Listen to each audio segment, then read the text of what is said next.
Bonjour à tous, bienvenue à cette nouvelle édition de l'école dominicale en ligne, l'EDEL. Je me présente, mon nom est le frère Pierre-Josué Chaudry et il me fait vraiment un immense privilège de vous accueillir à nouveau dans cette édition de l'école dominicale en ligne où est-ce que nous pourrons étudier la parole et essayer de comprendre ce qu'elle veut vraiment dire pour nous aujourd'hui.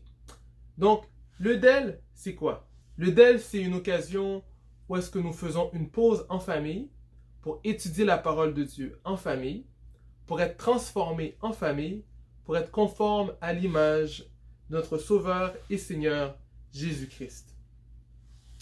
Sans plus tarder, comme à notre habitude, je vous invite à courber vos têtes, dire 2 mots de prière pour inviter notre Seigneur pour qu'il puisse cheminer avec nous dans ce moment ensemble. Prions ensemble. Céleste Père en Jésus-Christ, encore une fois, nous sommes dans ta présence bénie pour te dire merci.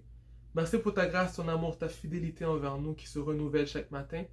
Merci pour cette occasion que tu nous donnes de plonger dans ta parole pour étudier sous la thématique du royaume glorieux.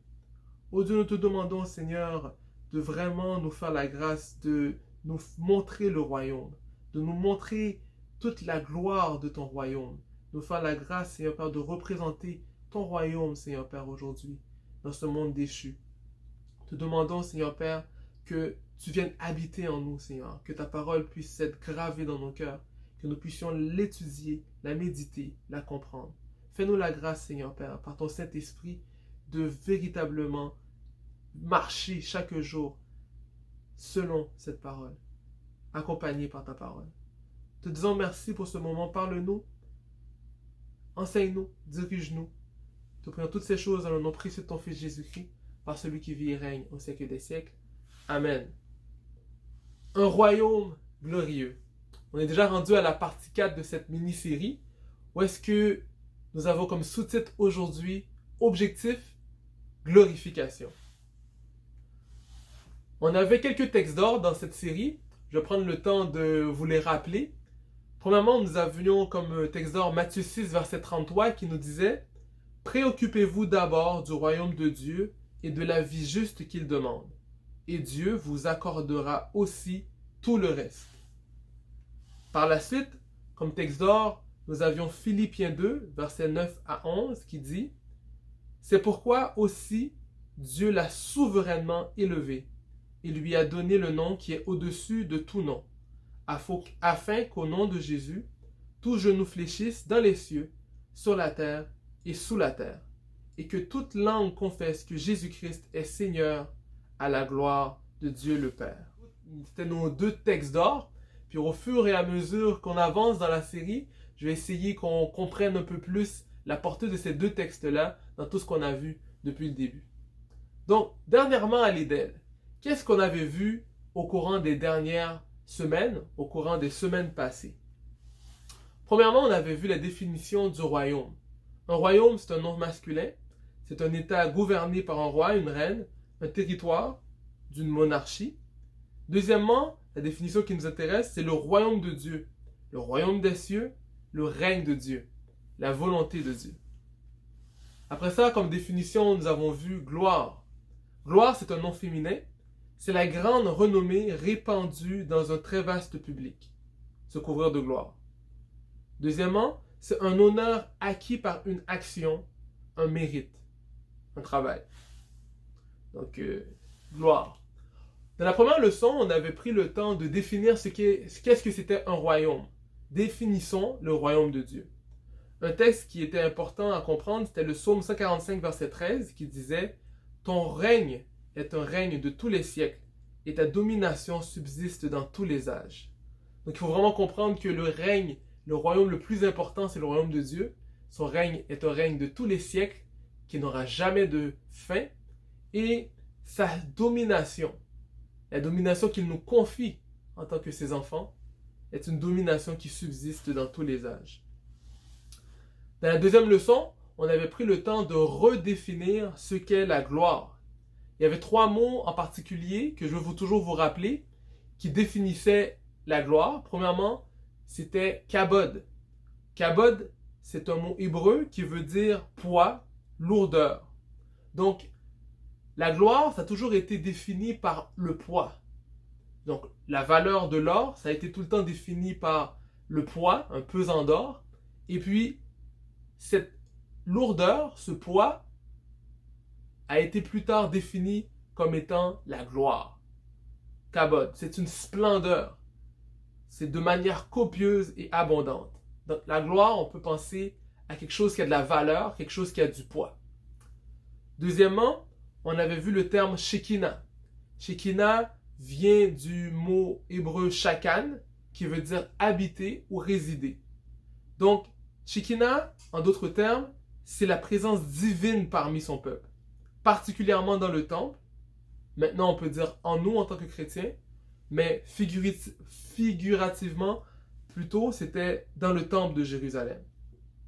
Après ça, on avait vu que le mot gloire, en grec, c'était le mot doxa, et doxa avait comme définition l'opinion, l'avis ou le jugement, et dans un sens étendu, la réputation de quelque chose ou de quelqu'un. La semaine passée, on avait défini l'importance de rechercher la gloire. L'importance de rechercher la gloire. Donc, j'avais présenté ce film, Retour vers le futur, pour parler que la gloire, c'est une recherche vers l'original. C'est un retour vers notre état original que l'homme avait lorsque nous avions été créés. On avait été créés dans la présence de Dieu, dans la gloire de Dieu. Et on avait été créés pour glorifier Dieu. On était le chef-d'œuvre de la création de Dieu. On était vraiment le plus haut niveau qui pouvait représenter Dieu. Et on veut retourner vers cette gloire passée. Romains 8, verset 30 nous dit « Et ceux qu'il a prédestinés, il les a aussi appelés. Et ceux qu'il a appelés, il les a aussi justifiés. Et ceux qu'il a justifiés, il les a aussi glorifiés. » Donc cette prédestination, on va le revoir un peu plus tard aujourd'hui, c'est ce chemin. Quand on suit le chemin qui est Jésus-Christ, il y a une destination finale qui nous attend, la gloire. Lorsqu'on suit le chemin de Jésus-Christ, on a un point ultime que nous voulons atteindre, c'est d'être conforme à l'image de notre grand frère spirituel, Jésus-Christ. Donc voilà, nous sommes prêts maintenant à rentrer dans le cœur du sujet aujourd'hui, parler du royaume glorieux, partie 4, objectif, glorification. Donc glorification, on en a parlé un peu plus tôt dans les différentes leçons, on en a même parlé dans la théologie systématique. La glorification, on a brossé le sujet, mais aujourd'hui, je voudrais vraiment qu'on rentre en détail sur la glorification. La glorification, c'est quoi? Donc on va commencer avec cette définition un peu plus complète. J'ai fait quelque chose qu'on n'était pas supposé faire là, en recherche biblique, mais juste pour qu'on commence la discussion, j'ai tout simplement été dans Wikipédia pour définir qu'est-ce qu'était la glorification. Donc, la glorification, c'est l'étape finale du Ordo Salutis. L'Ordo Salutis, c'est tout simplement l'ordre du salut. C'est la doctrine du salut. Donc, c'est un aspect de la sotériologie et de l'eschatologie chrétienne. La sotériologie, je vous rappelle, ça veut dire quoi? C'est l'étude du salut. Comment est-ce qu'on peut être sauvé? C'est en suivant les doctrines de sotériologie. L'eschatologie, c'est l'étude des choses à venir. Dans la Bible, il y a plusieurs choses qui sont prédites, qui sont prévues, qui sont annoncées d'avance. Et en suivant cette eschatologie, on arrive à la glorification, où est-ce que nous, en tant que croyants, nous allons être glorifiés comme Jésus-Christ l'a été, la promesse des enfants de Jésus-Christ. Donc, je vous laisse cette définition. La doctrine théologique de la glorification décrit la manière dont les croyants seront ressuscités après la mort et donnés des corps nouveaux qui aura un niveau de continuité avec leur être mortel. Dans le processus de glorification, Dieu retire tout défaut spirituel du racheté. Cela implique premièrement la sanctification pour se concrétiser à être conforme à l'image de Jésus-Christ. La glorification est le but ultime du cheminement spirituel de tout chrétien. Donc c'est vraiment là que je veux mettre beaucoup d'emphase aujourd'hui. C'est sur cette phrase, la glorification, c'est le but ultime du cheminement spirituel de tout chrétien. Donc là, on va faire un peu du reverse engineering, de l'ingénierie renversée, pour arriver à l'objectif final, pour qu'on puisse tout déconstruire et comprendre le cheminement que nous devons suivre dans notre vie de tous les jours, pour qu'à la fin, on puisse être dans la bonne voie et avoir accompli ce que Dieu nous demandait de faire pendant notre pèlerinage sur terre. La glorification, le but ultime. Avant d'aller plus loin, je vais vous donner une définition un peu plus simplifiée. La glorification simplifiée, c'est quoi? C'est tout simplement Dieu qui déclare du bien sur ses enfants. Dieu qui déclare « well done ». C'est l'approbation du Père qui dit, comme il a dit à Jésus-Christ plus tôt, « Celui-ci est mon Fils bien-aimé. En lui, j'ai mis toute mon affection. » Ou bien en anglais, « En lui, je suis content. En lui, je retire ma gloire. » Ça, c'est la glorification de manière simple. C'est tout simplement Dieu qui parle bien de ses enfants. Donc, Jean 17, verset 1, c'est un verset qu'on avait vu plus tôt dans les autres leçons. Après avoir ainsi parlé, Jésus leva les yeux au ciel et dit, « Père, l'heure est venue. Glorifie ton Fils, afin que ton Fils te glorifie. » Donc, là, il y a comme un échange. Jésus a glorifié le Père, et en retour, Jésus glorifie son Fils. Donc, il y a un échange. C'est pour ça qu'on parle tout le temps de relation avec Dieu.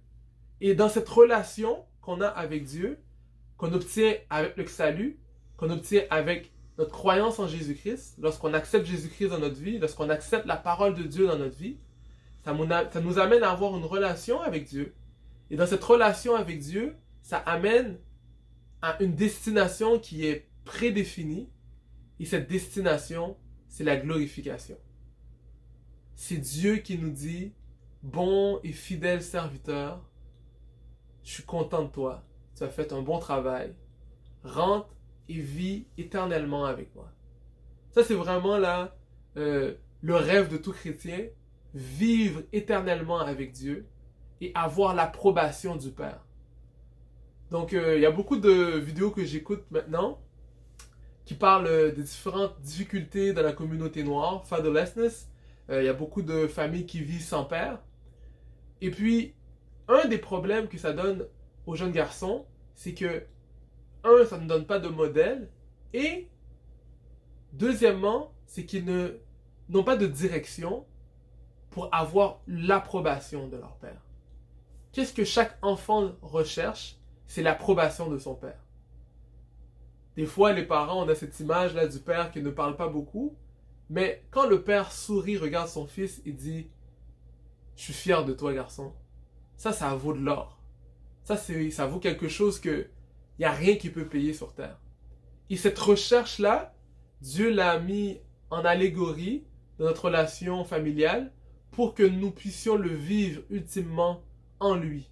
Pour que Jésus, le Père, puisse dire, comme avec Jésus, « Je suis fier de toi, mon fils. Ton travail sur terre est accompli et je suis fier de ce que tu as fait. Tu as représenté mon nom, tu as représenté le royaume de Dieu sur terre et je suis fier de toi. » Maintenant, on va voir que Dieu est dans la business de la glorification depuis la Genèse. Dieu a glorifié Adam. En Genèse 1er, verset 31, il a dit « Il a vu que ce qu'il avait fait, Adam, était bon. » Ça, c'était la première fois que Dieu a parlé sur la création, a parlé sur Adam et a dit quelque chose de bien. Il a glorifié. Il a dit du bien sur Adam. Il a glorifié. Deuxièmement, il a glorifié ses prophètes. 1 Roi 18, verset 37 à 38, explique comment que Dieu a donné l'approbation à un de ses prophètes. On se rappelle l'histoire de Élie qui avait fait un peu son show-off. Il avait vraiment présenté sa supériorité contre toutes les autres personnes qui servaient des faux dieux. Il a fait cette démonstration que Dieu, le créateur de l'univers, avait son approbation, avait son bac. Et dans ce verset-là, il a demandé à Dieu, dans un endroit imbibé d'eau, de faire tomber son feu et de donner son approbation en tant qu'un de ses prophètes. Et Dieu avait écouté sa voix et il avait glorifié Élie au milieu de toutes les autres personnes. Dieu a glorifié Jésus. On pourrait penser à ce verset-là, un verset que j'affectionne particulièrement. Ça dit dans Jean 12, le verset 28, je vais le lire pour vous. Jean 12, le verset 28, ça se lit comme suit. Père, glorifie ton nom. Et une voix vint du ciel. Je l'ai glorifié et je le glorifierai encore. Donc, à plusieurs instants, il y a la voix du Père qui s'est fait entendre du ciel pour glorifier Jésus. On pourrait se rappeler, la semaine passée, on avait vu dans les semaines passées comment dans la montagne de transfiguration, il y a une voix qui s'est faite entendre. Celui-ci est mon fils bien-aimé, écoutez-le. On pourrait se rappeler encore, pendant que Jésus était en train de se faire baptiser par Jean le Baptiste, que le ciel s'est ouvert et qu'une voix s'est faite entendre. Une voix s'est faite entendre et a dit « Celui-ci est mon fils bien-aimé, en qui j'ai mis mon affection. » Donc, il a glorifié Jésus. La glorification, c'est quoi? C'est tout simplement Jésus qui parle du bien de nous. Jésus qui dit quelque chose pour nous élever. Dieu glorifie aussi les croyants. Dans Jean 17, le verset 10, Jésus parle et il explique comment il demande à Dieu le Père de glorifier aussi ceux qui ont cru en lui. Et tout ce qui est à moi est à toi, et ce qui est à toi est à moi, et je suis glorifié en eux. Donc c'est Jésus qui parle et qui dit que il est glorifié par le travail que nous faisons en son corps. Donc de la même manière que Dieu le Père est glorifié par le Fils, Dieu le Fils est glorifié par nous, ceux qui ont cru en lui.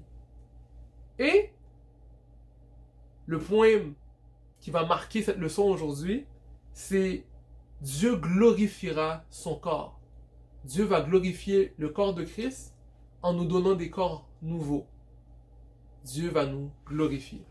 Donc, pour parler de la glorification selon la définition qu'on avait eue, je vais rentrer un peu dans la théologie un peu plus avancée pour vous expliquer qu'il y a différents schémas du salut. Je vais vous parler du diagramme de Calvin. Il y a différents diagrammes de salut. Nous, on est un petit peu plus calviniste à l'Église de Dieu, la source. Et on suit ce diagramme-là qui a pour objectif ultime la glorification. Donc au départ, c'est la prédestination. La prédestination, il y a plusieurs personnes qui peuvent le définir de différentes manières. Je l'avais défini d'une manière la semaine passée en vous présentant le côté chemin.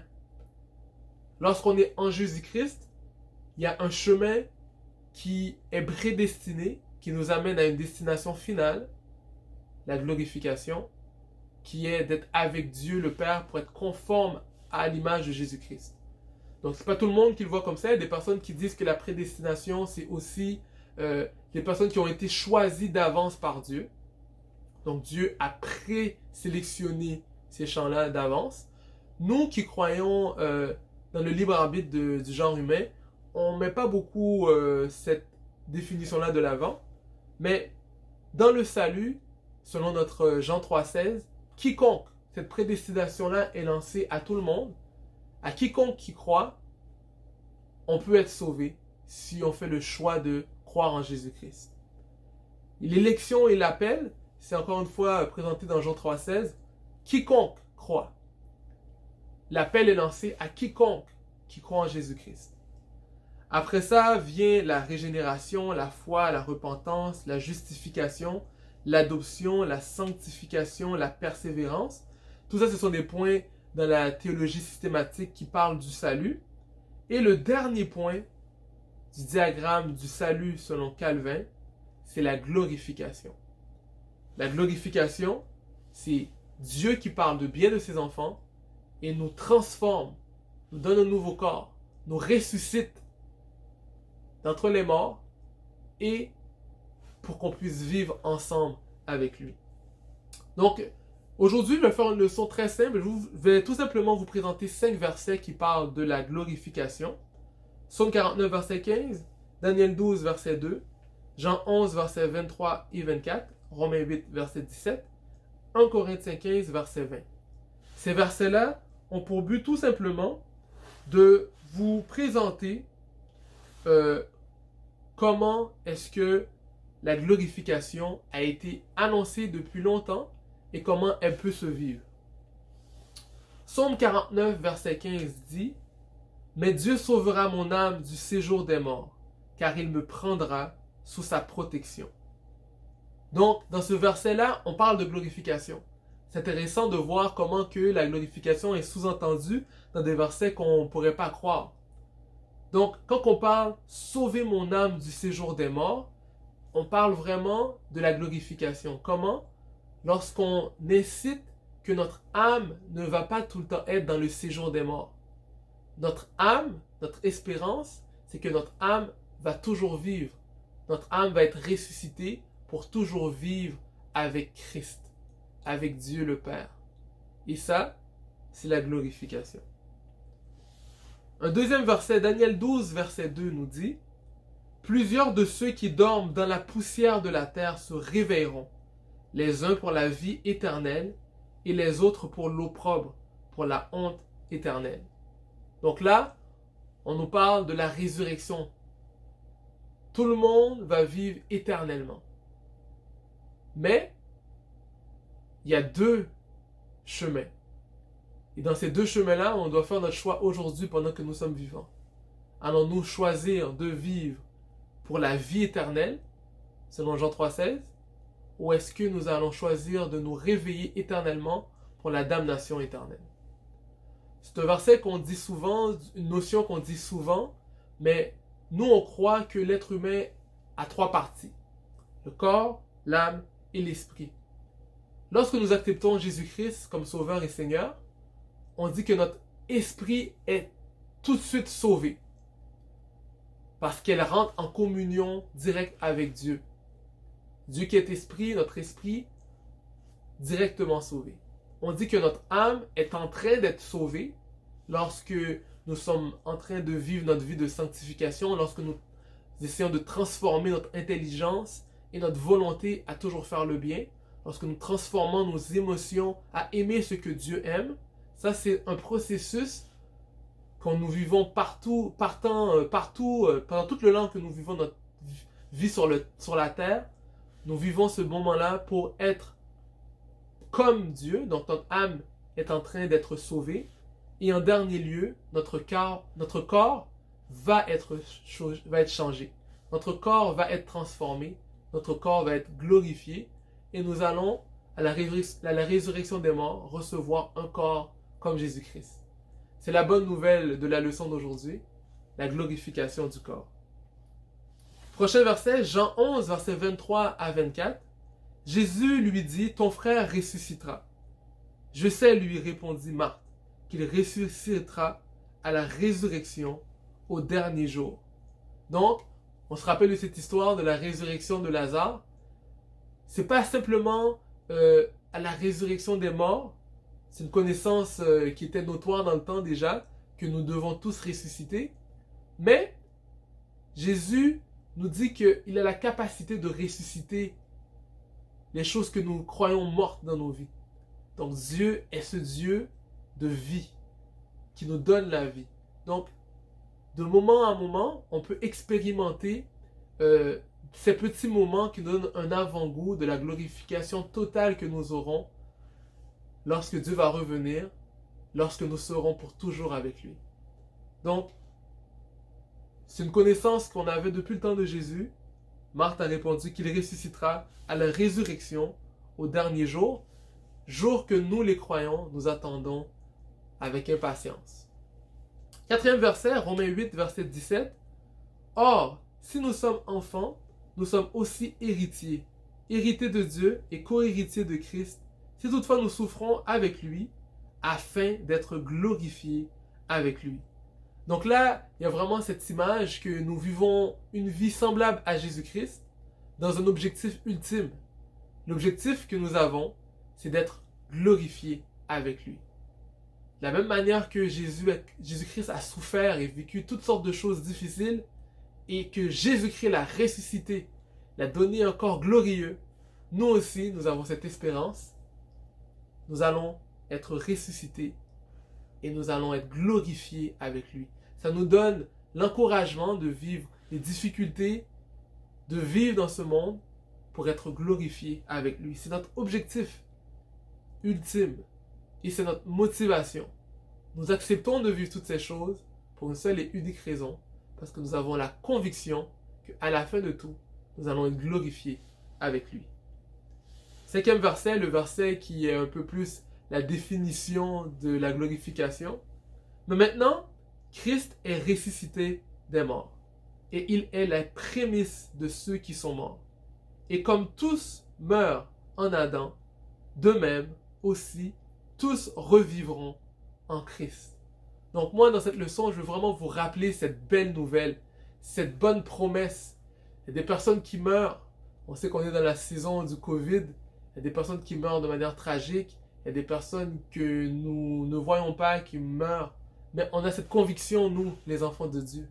Nous ne sommes pas comme les autres qui sommes sans espérance. Mais nous, qui sommes croyants, qui suivons Jésus-Christ, on a cette espérance. Cette espérance, c'est que nous allons vivre éternellement avec Dieu et que nous allons revoir ceux qui sont morts en Jésus-Christ pour être unis avec eux et régner éternellement avec eux.